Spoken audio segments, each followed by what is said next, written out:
There are people for whom a conversation can be an awakening. There are people who are gaslighting, for whom when you say, you know what, you're hurting me with every time you twist it like that, they can step back and say, oh my God, never realized that. Today's conversation is one that I have been dying to talk about and honestly genuinely excited for, because we talk about gaslighting, right? And I think it was the word of the year in 2023, but people know you're too sensitive and I was just joking. That is gaslighting, but there are so many covert ways that people are being gaslit and they don't even realize it. And so I have brought in someone whose work has honestly helped shape how people understand manipulation and self-doubt and all of the kind of slow erosion of the way that we see ourselves and how we trust our own minds. So I want to ask Dr. Stern if you could please introduce yourself. I'm Robin Stern, and I am someone who brought gaslight to public conversation, and I'm proud of that. I'm a therapist, I'm an author, and I'm the co-founder of the Yale Center for Emotional Intelligence and work with hundreds and thousands of people who want well-being to be the way they live their life. And gaslighting is the opposite. Gaslighting destroys well-being, it destroys your confidence, it destroys psychological safety when it's happening in organizations or in families. And when you're deep into a gaslighting relationship, it can be soul-destroying. And I know, because I've had so many conversations about gaslighting, that as we're talking about it today, we may have moments where we're saying, I just can't even believe it. That couldn't possibly even happen. Or you may be listening and thinking, oh my God. But I do want to communicate that it is not just outrageous and unbelievable. It is also deeply painful. Deeply painful because as you accommodate to your gaslighter's reality over and over and over again, you're giving up little pieces of yourself. And Lisa, you and I talked a little bit about this before we started rolling. It's mostly women. Mostly women I see, mostly women who seek help for gaslighting, and mostly women who are experiencing this pain. Don't mean to leave anyone out. We know that there are many men and people who are all the range of identities who experience gaslighting. But today I'm speaking as someone who's seen from 30 years, mostly women, talk about their abuse and their gaslighting relationships. I say that knowing that many listeners on your podcast, Lisa, know that we accommodate from the time we're very young. We're taught to be nice. We're taught that empathy is so important, and empathy is so important. But so many of us get stuck in someone else's shoes so long that we forget to get back into our own. And so many of us get stuck in these explanation traps or these empathic moments where we think, you know what, he probably never learned this. Let me give him a pass. He must not have had a mom who taught him how to have a relationship or who taught him kindness. So I can do that. I'm going to be the role model for that. It's a loving impulse. It's also incredibly grandiose, by the way, because, it's not going to happen. And it's often very unsuccessful. That said, nobody's born a gaslighter. And so people do learn it through social learning, through witnessing it, through experiencing it. There are people for whom a conversation can be an awakening. There are people who are gaslighting, for whom when you say, you know what, you're hurting me with every time you twist it like that, they can step back and say, oh my God, never realized that. I've gotten phone calls from people after reading my book, The Gaslight Effect, say, I'm doing that and I don't want to be doing that. But that's rare, much rarer than the person who says, I'm gaslighting you. What, you went to therapy today? That's the term of a new word. Right, exactly. Yeah. What really inspired me, is particularly around the covert gaslighting that we're about to talk about, is so many people just don't recognize that it's happening. They're not naming it. And I love labeling tactics and behavior because it's the beginning of people going, oh, that's abuse, right? If it's gaslighting, then it's purposeful, right? It's not a misunderstanding. He's not confused. Oh, so it's important to me because when you look at what abuse is, right? Well, he's not hitting you, so he's not abusive. Well, he's not lying to you. Well, he's gaslighting you. So a lot of the covert ways that people are being abused are important. And I am a fan of having those conversations, as hard as they can be sometimes, because too many women don't recognize it. So I see in my comment sections, I'm perpetually online, but I see so often in my comment sections, I didn't know until I saw this video. I didn't know until I watched your content. And I know there's lots of content out there, reading books and whatnot, but if you don't know unless somebody's talking about it, then hi, I'm going to be talking about it as loudly as I possibly can. And I've experienced gaslighting, and I know you have as well, and that sucks for both of us, obviously, and everyone who's had this happen. But I like talking about the subtle stuff, the stuff that makes you kind of walk away from a conversation and be like, wait, what? What just happened? Right. How am I apologizing? Or how am I being framed this way? So it's important work. And one of the ways I know I've experienced this, which I've sort of labeled the preemptive framing, right? You get positioned as a problem before you even open your mouth.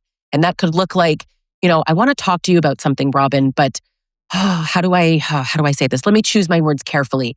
Okay, let's start here. And you're sort of like, what? You're being framed and you're wondering. Right. Yeah. Like, why can't she talk to me? Yeah. Right.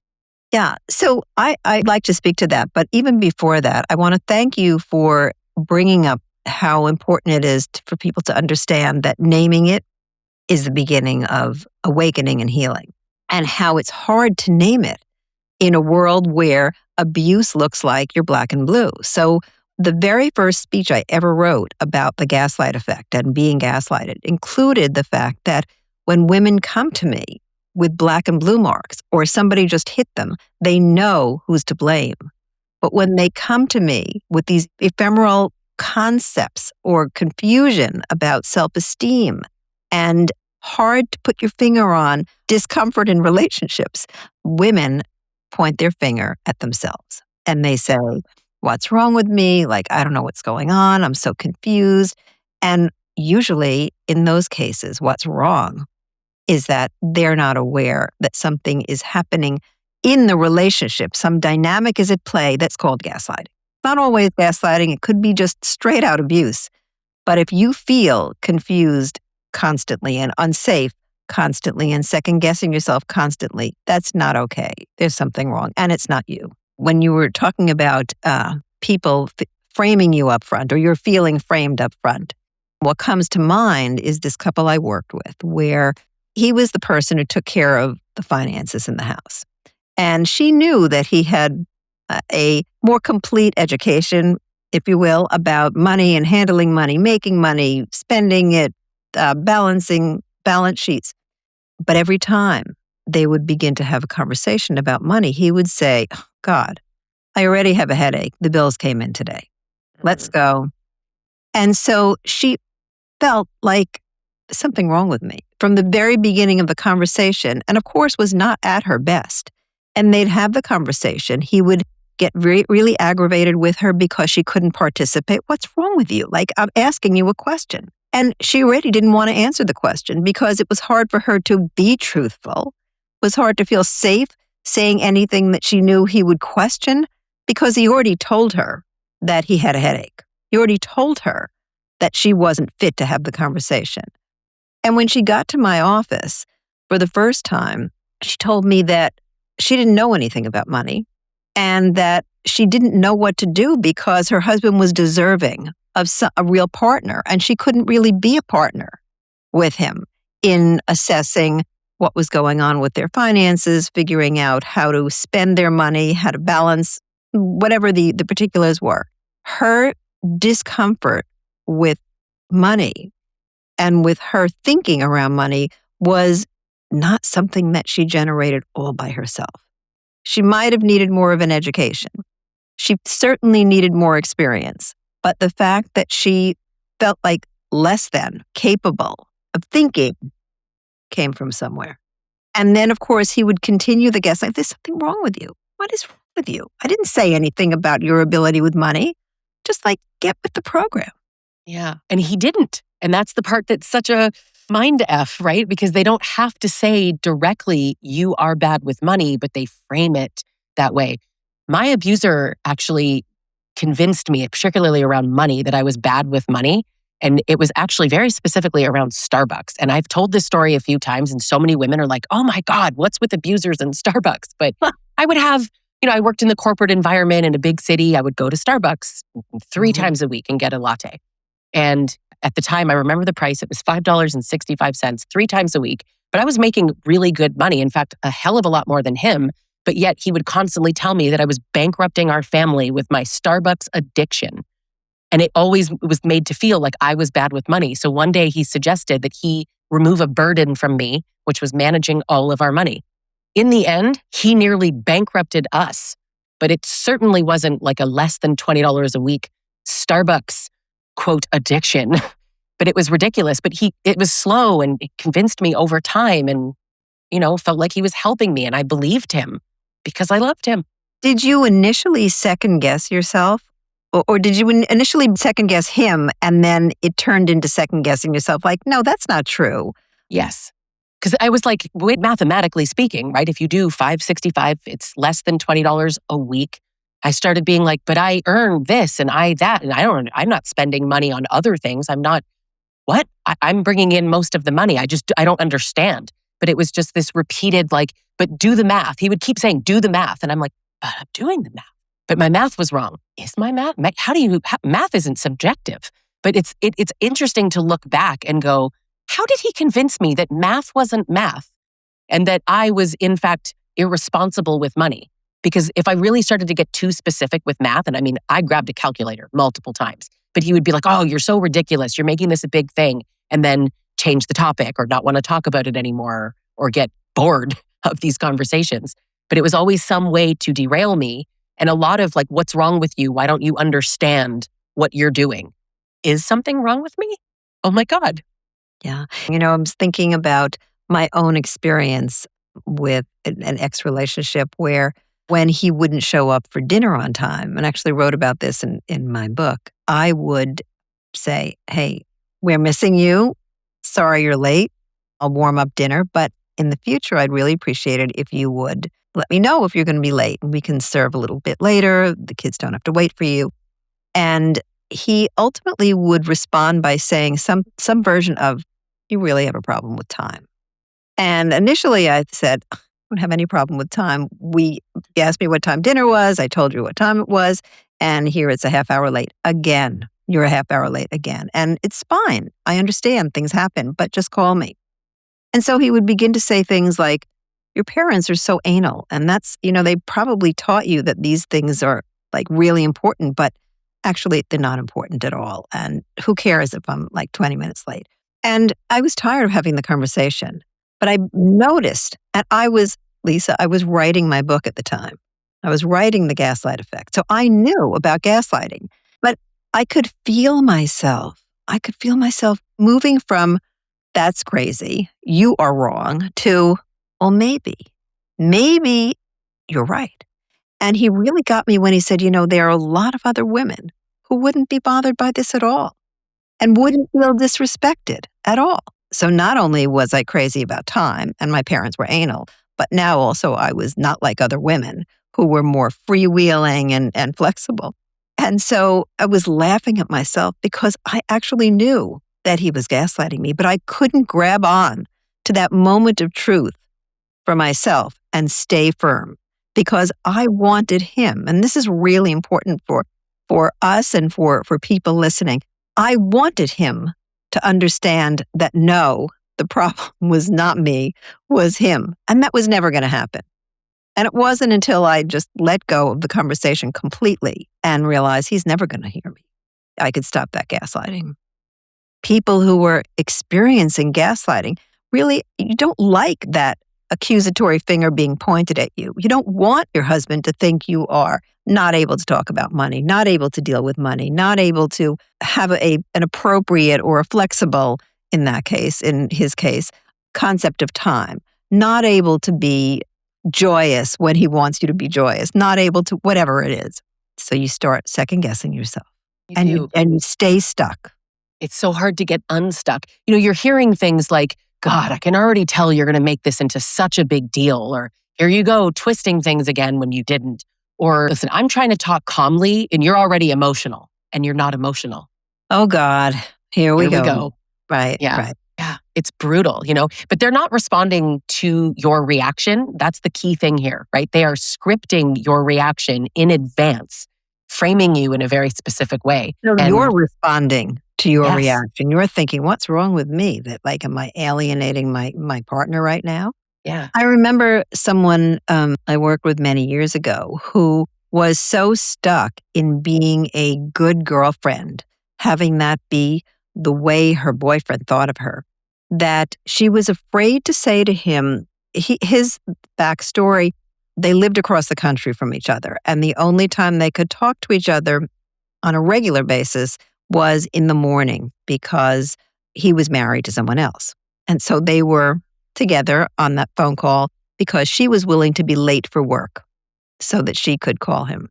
And when she came to me, she said, I don't want to do this anymore. I can't be late for work all the time. But he will think I don't love him. He told me that if I can't call him at 10 o'clock every morning, then I don't love him. And she was so afraid to say that sentence to him. I just can't keep up these phone calls. Not just because she was afraid of losing the relationship, but because she was afraid of losing his assignment of her as a good girlfriend.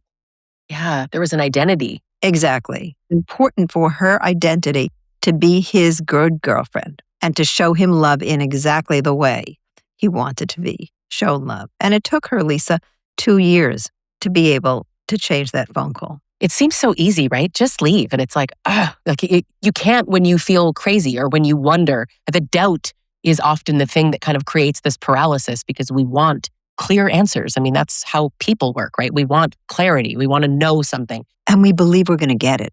So we wait around until that clarity comes, but it only becomes more and more confusion. It's crazy making, all of it.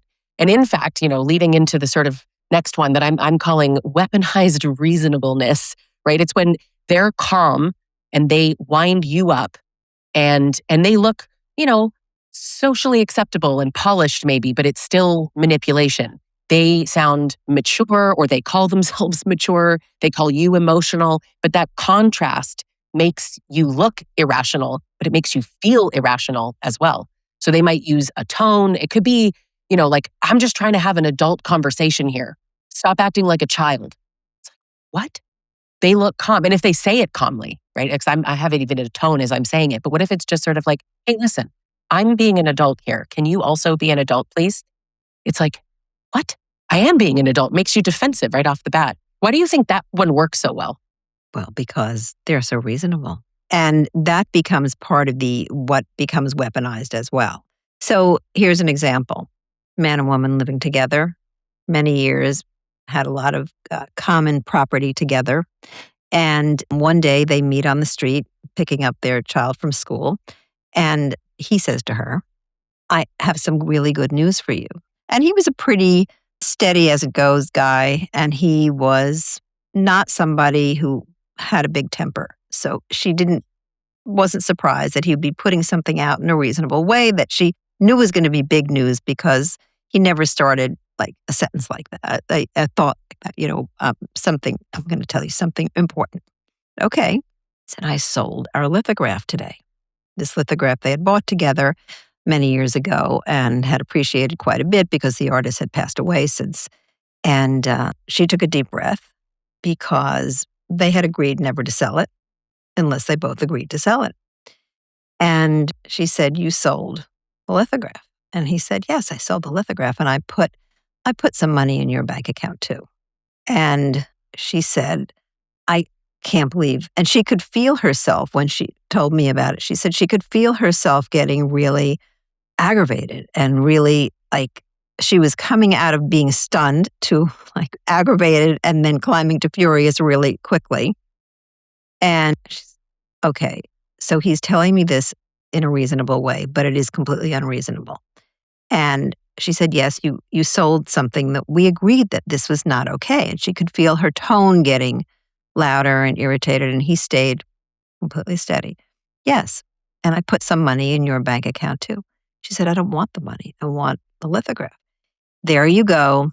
There you go. You are so ungrateful. And then she thought, this is it. Like, this is like absolutely crazy. And she started to cry, even though they were on the street. And she said, this is complete. And he said, look at you. You're hysterical. I just gave you money. And look, listen to what happened here. I told you in a completely reasonable tone that I'd sold something and I put money in your account. And look at you. Look, like you're a mess. And she came to me a mess. She said, he's right. Like he was completely reasonable. And then she would second guess herself as she was telling the story. I know it wasn't okay. I knew that he was trying to pull one over on me. And is that like all the other things he does? Is that gaslighting too? I'm saying yes, because it's exactly what it is.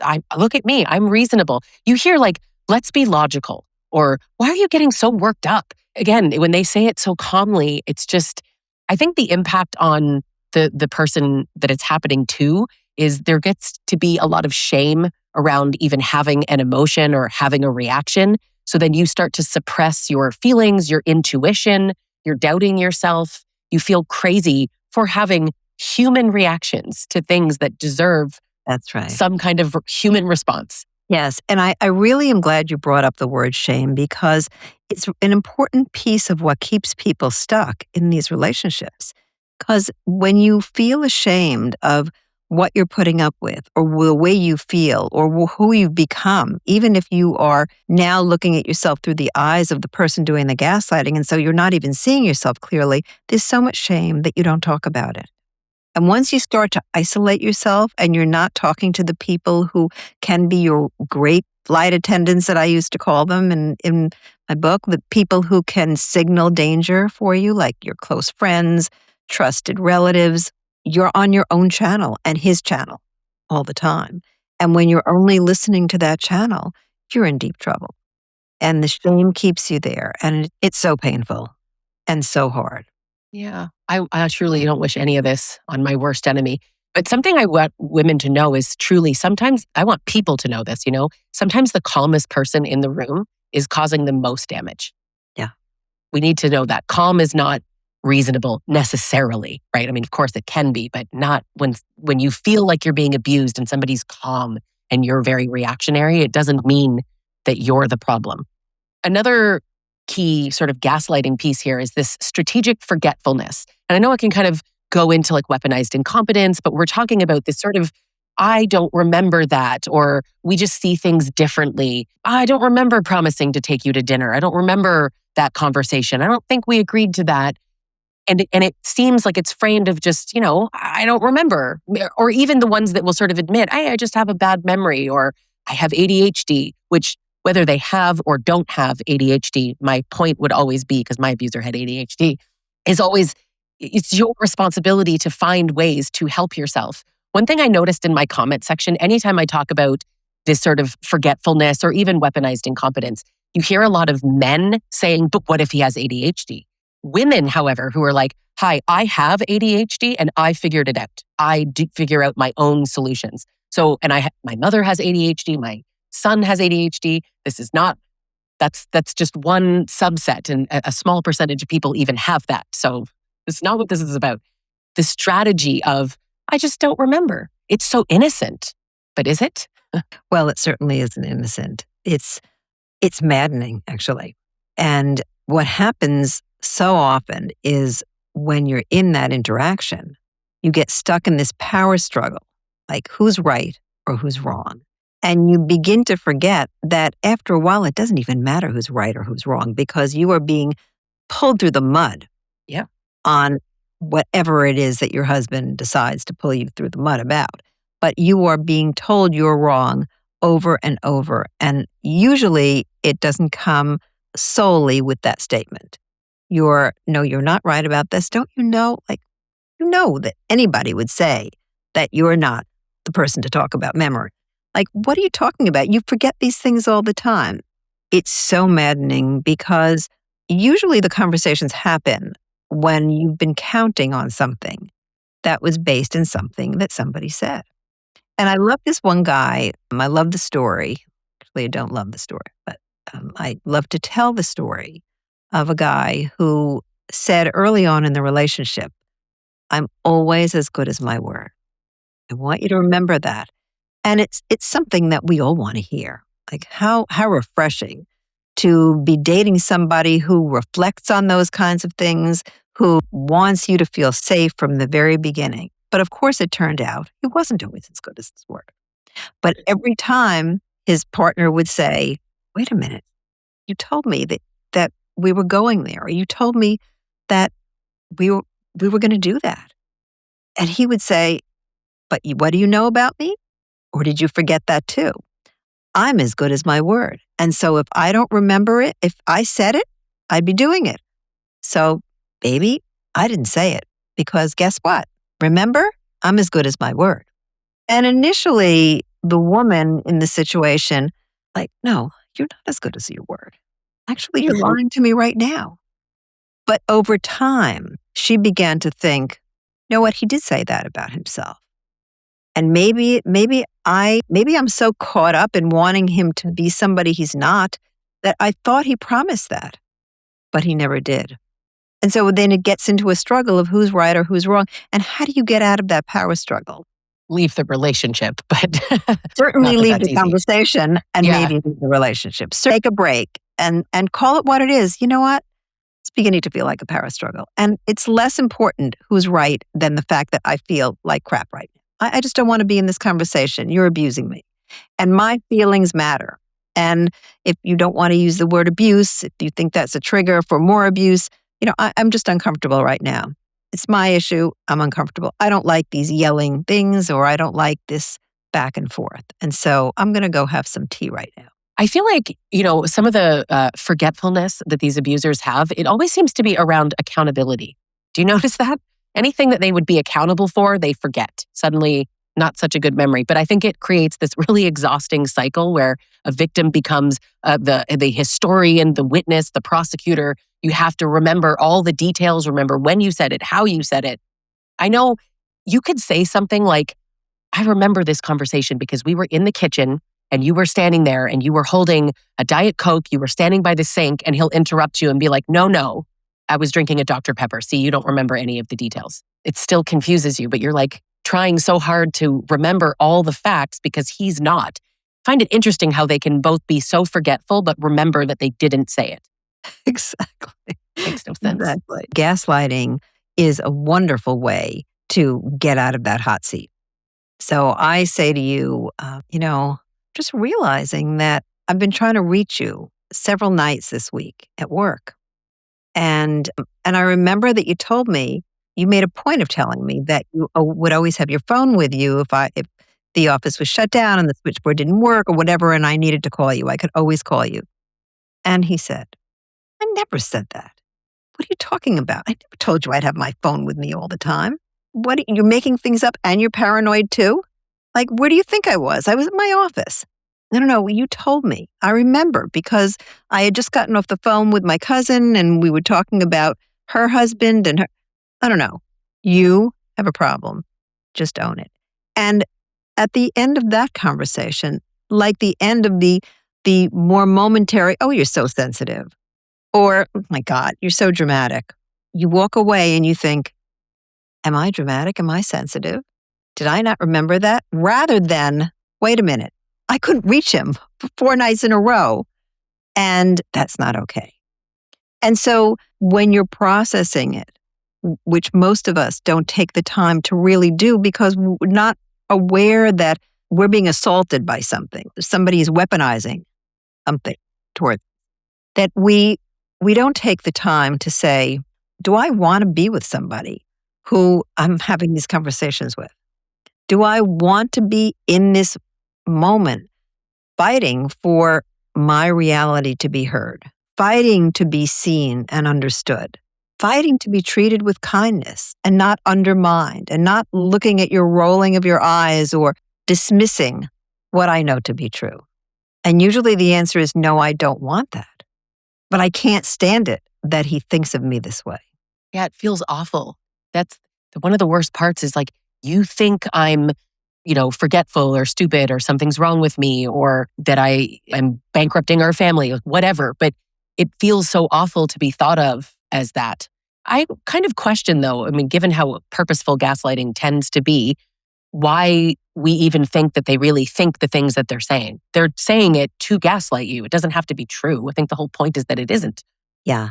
Well, first of all, I do want people to know there are times when we do gaslight people and it isn't purposeful to undermine their confidence in their judgment. And I just want to make sure that we talk about that. Like, for example, parents often, when they're afraid of something their kid might do, one of the examples that I share a lot is of someone who was telling me a story of her friend whose mom said to her, you're not going to go to that concert, right? You're not that kind of girl.